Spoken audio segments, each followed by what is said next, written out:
Bonsoir, j'espère que vous allez tous bien. Aujourd'hui, je m'intéresse à l'histoire ainsi que la biographie d'Ezréel, l'explorateur prodigue. Installez-vous bien, pensez à vous abonner, à mettre un petit pouce bleu afin d'avoir plus de vidéos sur League of Legends. C'est parti pour la biographie d'Ezréel. Né et élevé dans un quartier riche de Piltover, Ezréel fut toujours un enfant curieux. Ses parents étaient des archéologues réputés. Il s'habitua donc rapidement à leur longue absence du foyer familial. Il rêvait souvent de se joindre à eux dans leur voyage. Il aimait entendre leurs récits d'aventure et partager leur désir de remplir les espaces vierges sur toutes les cartes. Il était souvent laissé à la garde de son oncle, le respectable professeur Limer. Ce dernier n'appréciait pas de devoir s'occuper d'un enfant si indiscipliné et il confia aux enseignants les plus stricts l'enseignement de matières aussi variées que la cartographie avancée, la mécanique extech et l'histoire ancienne de Runeterra. Mais le garçon avait un vrai talent pour absorber naturellement les informations et étudier lui paraissait une perte de temps.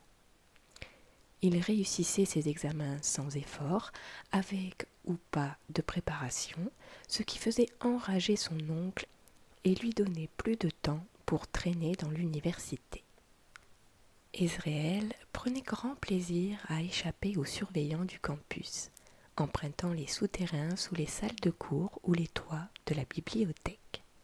Il s'entraîna même au crochetage, s'infiltrant dans les bureaux des professeurs pour modifier la décoration intérieure de la manière qui l'amusait le plus.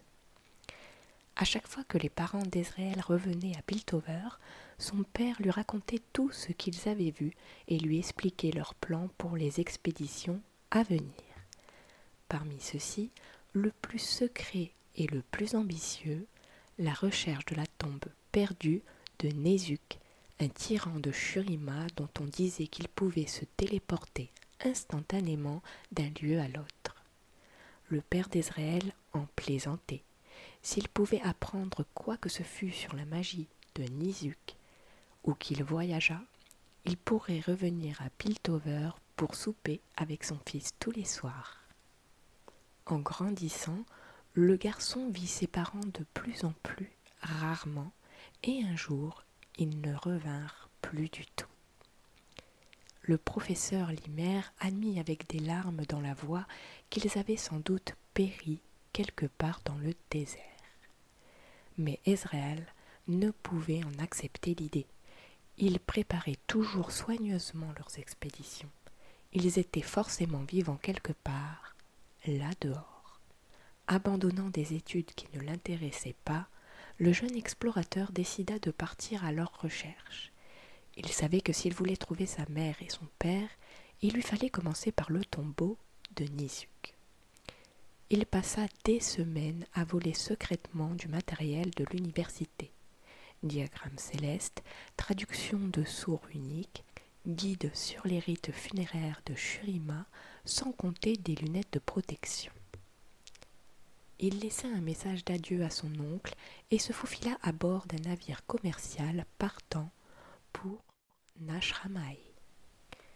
Suivant les notes de terrain consignées par sa mère, il traversa le Grand Sai avec des caravanes de marchands qui se dirigeaient vers le sud. Pendant des mois, il parcourut les ruines souterraines sous les sables mouvants, jouissant de la liberté de l'inconnu, faisant face à des horreurs indicibles qui gardaient des chambres cachées. À chaque étape, Ezréel se convainquait qu'il suivait les traces de ses parents, s'approchant sans cesse de la résolution du mystère de leur disparition. Il parvint enfin à réaliser ce que son père et sa mère avaient à l'évidence échoué à accomplir. Sous le mausolée plus récent de quelques empereurs anonymes, il découvrit la tombe de Nézuk.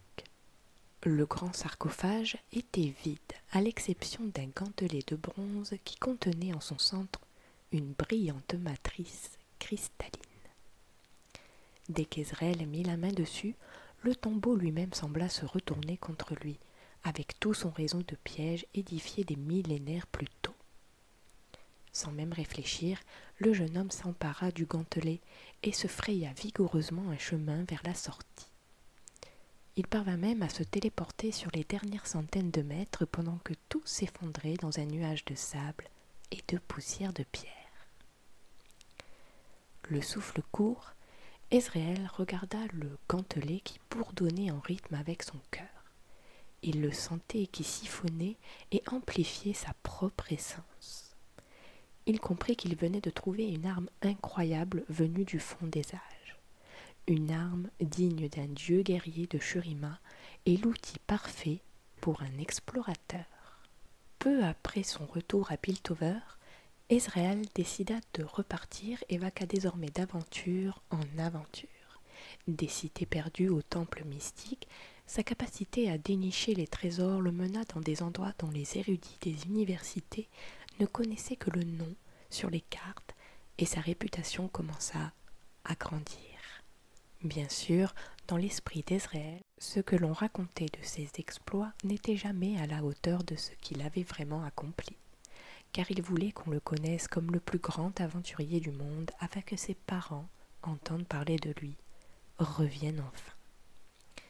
Des frontières sauvages de Noxus et de Demacia jusqu'aux profondeurs de zones et aux terres sauvages de Freljord, Ezréel poursuit gloire et fortune, exhumant des reliques perdues depuis longtemps et résolvant les énigmes de l'histoire. Certains réfutent parfois les détails de ses récits ou questionnent ses méthodes, mais il ne répond jamais aux critiques. Après tout, elles ne sont suscitées que par la jalousie. L'histoire de Ezréel.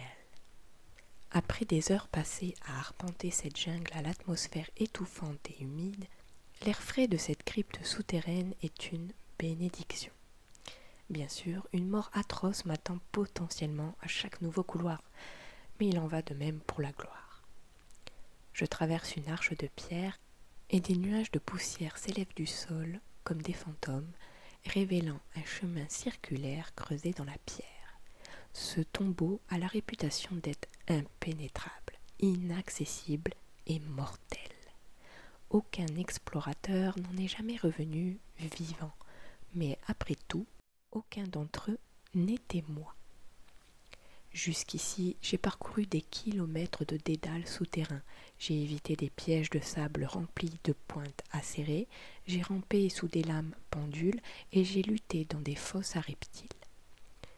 Vraiment sympathique pour une visite, mais je ne m'installerai pas ici pour y vivre. Des dizaines d'yeux en pierre dépourvus de paupières me déstabilisent du regard depuis les murs. À leur place, moi aussi je me rincerai l'œil. Je doute qu'ils aient vu quiconque d'aussi élégant et d'aussi beau depuis la dernière guerre runique. Au centre de la salle, une fiole en cristal repose sur un piédestal. Le liquide qu'elle contient luit d'un éclat brillant qui projette de petits arcs-en-ciel sur le sol. Voilà ce que je suis venu chercher. Nombreux sont ceux qui prendraient un récit grandiose d'aventures palpitantes pour de la pure fiction. Mais personne ne peut nier vos exploits quand vous ramenez un artefact bien réel. Mettre la main sur des trésors légendaires prouve de façon incontestable que vous avez réalisé l'impossible. L'élixir d'Uloa est convoité par des cultes qui espèrent obtenir grâce à lui la vie éternelle, par des dynasties exangues qui cherchent à reprendre le pouvoir ou par des pèlerins qui désirent acquérir une sagesse inimaginable. Autant dire que cela fait beaucoup de promesses pour une si petite fiole, dont le contenu remplirait à peine une cuillère à café. Je sais que chaque piège du livre va se déclencher dès l'instant où je le retirerai de son piédestal. C'est dans la nature de ce genre de lieu. Je plie mes doigts et la gemme placée au centre de mon gantelet se met à briller d'une lumière azurée fort satisfaisante. C'est maintenant que je vais pouvoir m'amuser. Je m'approche lentement.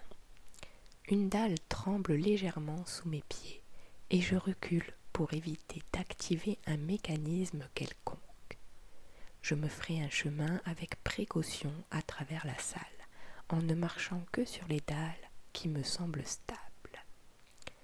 Alors que mes doigts se referment sur l'élixir, de profondes fissures lézardent soudain le sol de la chambre. J'active mon gantelet et le charge d'énergie magique. Des rayons de lumière me submergent tandis que je me téléporte vers l'arche de pierre à 5 mètres de là. Juste à temps, des centaines de couteaux acérés tombent soudain du plafond et me ratent d'un cheveu alors que la pièce tout entière s'effondre dans une crevasse sombre.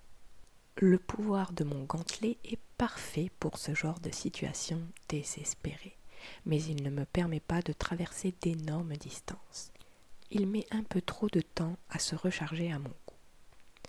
Un vacarme assourdissant fait trembler les murs et se répercute le long du couloir.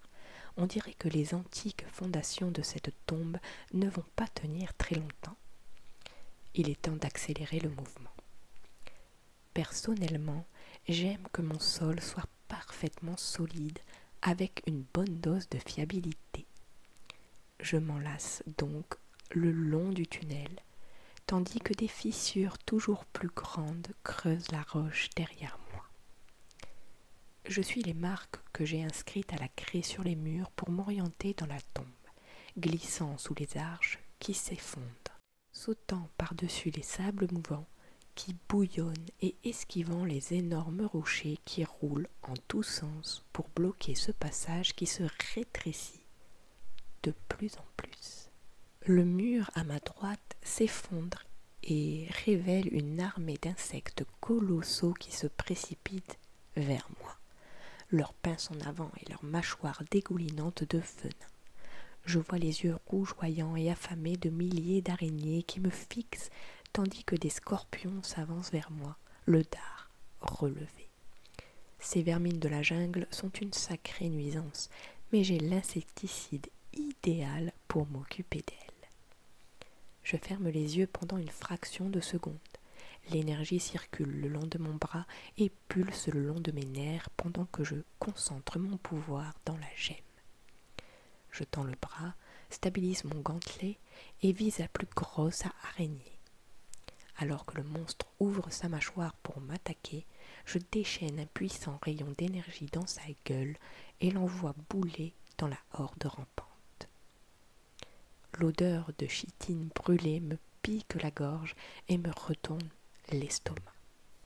Je me retourne et continue de fuir en décochant des tirs aveuglants derrière moi à chaque tournant de ce maudit passage. Une dalle de roche aussi grande qu'une maison se brise soudain au niveau du plafond juste au-dessus de moi. Mon gantelet se recharge juste à temps pour que je puisse réapparaître à 3 mètres devant dans un tourbillon de lumière tandis que le tunnel derrière moi achève de s'effondrer. 2 immenses piliers tombent l'un vers l'autre et je me glisse entre eux juste avant qu'ils ne soient oblitérés dans un nuage de poussière. Je me rue dans une chambre dont le sol monte en pente vers la surface. Un rayon de soleil brille à quelques mètres de moi, et je ne peux m'empêcher de sourire en me précipitant vers cette sortie. La liberté n'est plus qu'à quelques pas. Le sol tremble dans un fracas assourdissant et je titube à mi-chemin tandis que la pièce s'effondre sur elle-même juste devant moi. La liberté n'était qu'à quelques pas. Mais après tout, les plans de secours sont ma spécialité.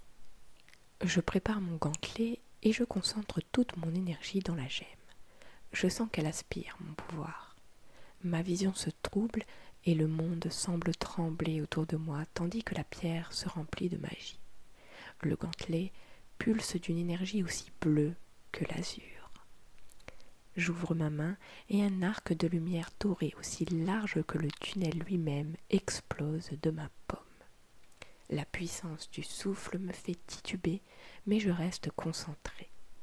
La lumière est canalisée en un tir brûlant qui brille intensément en désintégrant tout sur son passage.